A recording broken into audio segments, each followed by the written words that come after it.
perspectiva até do Valadares, como você disse, é um partido, ele é do União Brasil, um partido de centro, né? É de centro, aí tem um pouco de... Depois você me diz aí, Valadares, é centro-direita, é centrão, é centro só, porque ele absorveu o PFL, o DEM, né, que trazia muita gente também à direita. Você se posiciona nesse espectro político-ideológico aonde? Mas a minha pergunta não é sobre você apenas. Eu quero entender a tua perspectiva justamente de alguém que não é afetado diretamente por isso, né? Poderia deixar esse tema para lá na gaveta, né? Você abraçou esse tema, fez aí a sua apreciação sobre o PL, fez o seu relatório, acabou de fazer uma defesa, inclusive argumentativa muito próxima, muito parecida com a da Carol. De que nós estamos falando em termos de luta política? Qual é a necessidade dessa anistia para a política do Brasil? Porque nós estamos vivendo um momento muito histórico até, um momento muito difícil para o brasileiro de uma maneira geral, para o cidadão, para o eleitor, para aquele que gosta de manifestar suas ideias, para aquele que gosta de participar da política, e isso inclui parlamentares também que têm tido a sua imunidade parlamentar violada, desrespeitada, atropelada por esse mesmo Supremo, por esse mesmo ministro, que é alvo de pedido de impeachment lá no Senado, que é alvo de pedido de CPI aí na Câmara. Qual é a importância desse PL da anistia para o cenário político, para a história política, para a luta política? Cláudio, eu não diria nem para a política, eu diria para a nossa nação. A gente tem que corrigir essa injustiça que foi feita. A gente não pode permitir que no Brasil impere o direito penal do inimigo, que é o que está acontecendo. A gente não pode permitir que uma pessoa se valha de uma caneta para estabelecer uma pequena tirania, que infelizmente é isso que está acontecendo. Eu acho que, e aí eu faço até as palavras de Bolsonaro, a política fica totalmente em segundo plano dentro desse cenário. Se a gente estivesse pensando em política, o presidente Bolsonaro poderia ser anistiado dentro desse processo. Nós temos votos para aprová-lo, tanto na CCJ, nós temos votos para aprovar no plenário, nós temos votos para aprovar no Senado. Se Pacheco vai pautar ou não, fica uma incógnita, mas nós já tivemos conversas preliminares com o possível futuro presidente, que é o Davi Alcolumbre, que se comprometeu a pautar. Então, veja que nós estamos num momento que, politicamente, a gente poderia fazer disso um jogo, mas eu acho que o jogo não é político nesse sentido, Cláudio. O jogo é até humanitário. Pessoas, senhoras, sendo condenadas a 17 anos de cadeia por participarem de uma manifestação. A manifestação foi errada? Foi. É repudiável? É, mas não foi uma tentativa de golpe de Estado. Isso é uma excrescência, isso é um absurdo, isso é uma piada. Eu vou até parafrasear o Dino. O Dino disse, num determinado evento na CCJ, que iria contar uma pergunta como uma anedota. Isso vai ser contado no futuro como uma anedota. Senhoras sendo condenadas por golpe de Estado porque estavam umas velhinhas com um batom fazendo lá algumas caricaturas. Isso é assim, uma excrescência. Eu acho que é muito mais para o nosso país, para a segurança jurídica do nosso país. É uma questão muito mais humanitária do que política. A política, no meu ver, né, podemos ter pessoas que pensam diferente, mas no meu ver está totalmente em segundo plano, Cláudio, em relação a esse importante tema, a essa importante justiça que nós precisamos fazer no Brasil. Carol, quer falar sobre isso também? Eu acredito que nós estamos vivendo, muito se criticou o regime militar, e hoje nós vivemos num regime judicial no Brasil. Em nome da democracia, os ministros se arrogam papéis que não são constitucionalmente dados a eles. Eles fazem política pública.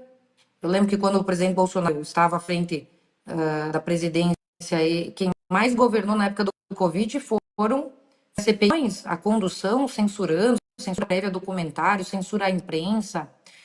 A condução, censurando, censura prévia a documentário, censura à imprensa. Tirava, quando o Lula era tudo verdade, e nós muito censurados durante as eleições. Quando o Lula era tudo verdade, e nós muito censurados durante as eleições. Tramitam inquéritos há mais de 1.000 dias na mais alta corte do país, violando totalmente as regras básicas do direito penal e do direito em geral, inclusive tramitando o inquérito do dia 8 de janeiro, pessoas que não têm foro privilegiado, o que é um absurdo, as pessoas simplesmente não entendem. Quando a gente fala, pessoas de outro país não entendem o que está acontecendo no Brasil. Então, eles legislam no nosso lugar, eles governam no lugar do presidente da República, e o Congresso Nacional deixa tudo isso acontecer, porque se nós quiséssemos, o Congresso Nacional prevaleceria. Porque os freios e contrapesos previstos na Constituição diz que se o presidente da República não faz o que deve ser feito, pode ser impedido pela Câmara. E os ministros do Supremo pelo Senado. Ou seja, por que o Congresso Nacional está de joelhos a essas afrontas diretas e indiretas à nossa Constituição? Eu não consigo entender isso. Aliás, eu não consigo entender tudo isso que está acontecendo e a minha parte eu estou fazendo como presidente da CCJ. Inclusive, além da anistia, que vem para corrigir essas injustiças, nós estamos pautando um pacote de medidas para limitar os abusos e excessos do Poder Judiciário, para reequilibrar os poderes. Tem a PEC 8, que já foi aprovada no Senado, que vem limitar as decisões monocráticas. Nós temos a PEC 28, que chega a possibilitar sustar uma decisão do Supremo Tribunal Federal quando legisla no nosso lugar, ou seja, quando invade a nossa competência. E nós temos 2 projetos de leis que atualizam a lei de impeachment, que é a Lei 1079 de 50, colocando um rol de condutas que os ministros não podem fazer. Ou seja, ministro não pode dizer que derrotou o bolsonarismo ou dizer que a corte não é mais judicial, é uma corte política. Se ele quer concorrer, se ele quer ser político, ele que faça como nós fazemos a cada 4 anos, se submeta ao escrutínio popular. Então, assim, eu pautei e sinto que agora, no colegiado, existe um clima favorável para aprovarmos essas propostas, tá? Eu lembro que quando a deputada Bia Kicis foi presidente, nós perdemos por 1 voto a questão da atualização da lei de impeachment com relação ao ativismo judicial. E agora, a ampla margem ali para não retirar de pauta o projeto de anistia, inclusive a PEC 8 e a PEC 28, demonstra que nós vamos ter, eu acredito, se eles não intervirem abusivamente no Congresso Nacional para tentar ligar para os líderes a mudarem os membros, como eles fizeram muitas vezes dentro do Congresso Nacional. Sem dúvida, sem dúvida. Você citou aí essas medidas, né, desse pacote.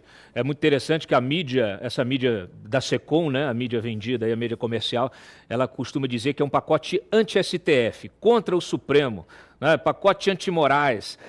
E eu entendo que isso é um pacote para restabelecer a democracia, o Estado Democrático de Direito, né? Eu acho que essa é a importância dessas medidas, que elas restabelecem, inclusive, as prerrogativas, né, do Congresso sobre algo que nunca deveria ter sido questionado.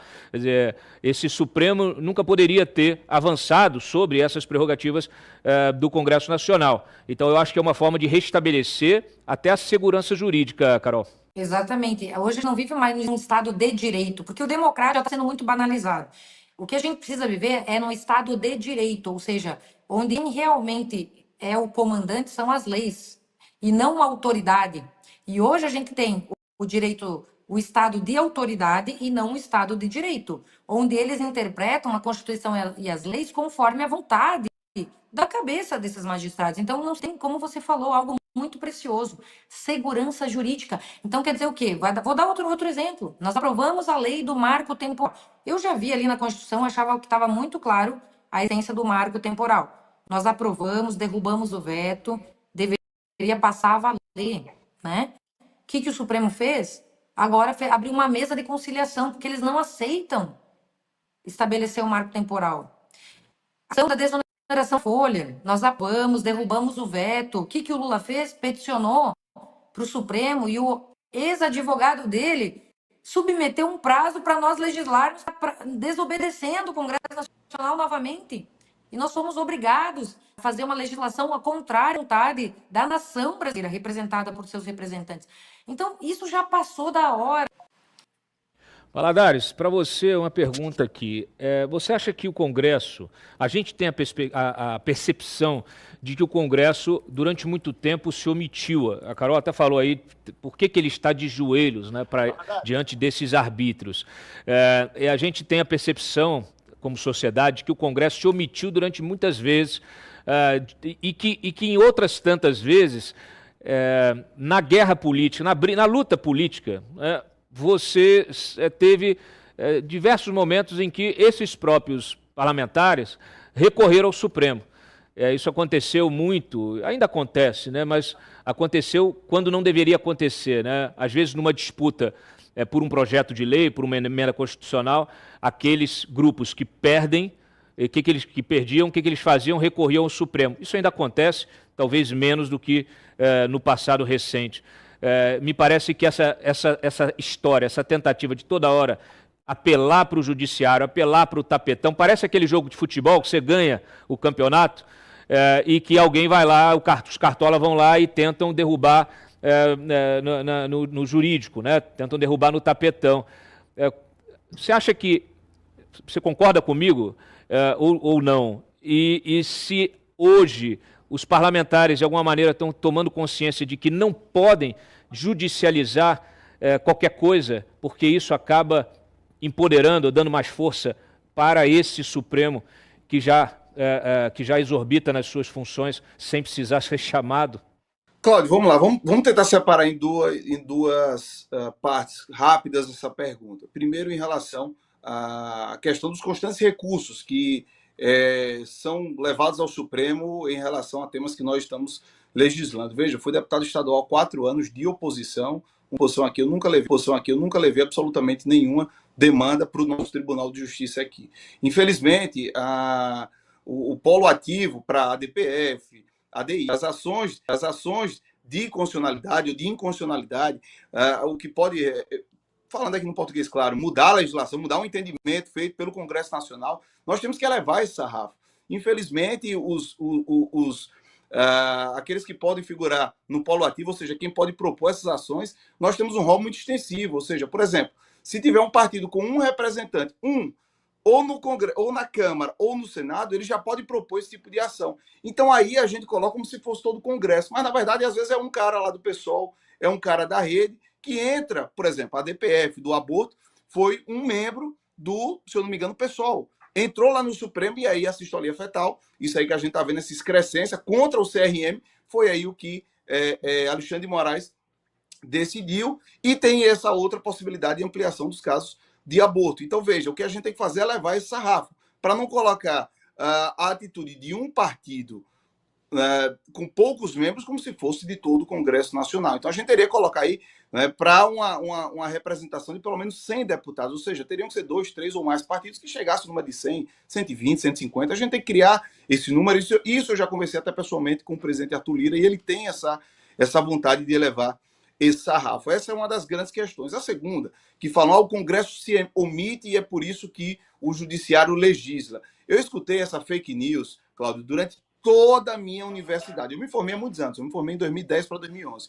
E a gente passa a faculdade escutando essa fake news que é para justificar esse começo de ativismo jurídico, de ativismo do judiciário, que começou lá atrás e hoje a gente vê esse monstro se formando. Mas muitas vezes não legislar é uma opção. Exemplo, PL 2630, regulamentação das fake news, ou seja, PL da censura. O Congresso decidiu que não deseja legislar sobre esse tema no momento. E aí quer que vá ao Supremo? Não, vocês não estão legislando e nós que vamos legislar. Então isso é um absurdo. A gente já tem as leis de calúnia, já tem os tipos penais, calúnia, injúria e difamação. Já existem esses tipos penais, mas aí o Judiciário exige que nós criemos novos tipos, como crime de ódio, como crime de fake news, que não existe no nosso ordenamento jurídico. E se a gente não legisla, aí eles acham que a gente está se omitindo. Não. O Congresso tomou uma decisão, isso é muito claro.